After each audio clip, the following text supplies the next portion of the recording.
Welcome. In this quick tutorial, I'll be showing you how to delete your New York Times account. You can do this on the phone app as well. All right, the steps are similar. Just go and log into your New York Times account at nytimes.com. Now, once you're in here, just go ahead over to accounts right here at the top right. Click on it.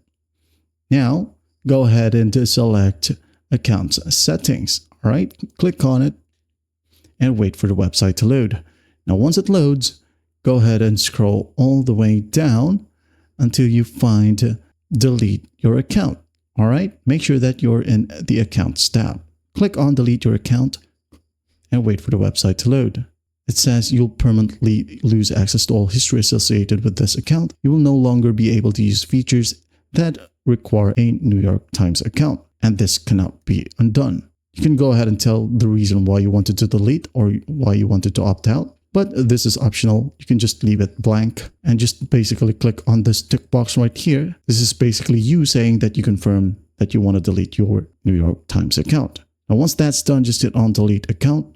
And it says here, we are deleting the account for this email. And this action may take a few minutes. You'll be logged out immediately and on all other devices as well. No further action is needed. You may close this window. Just close the window and you're good to go. Well, I hope this video helps and I'll see you in the next one.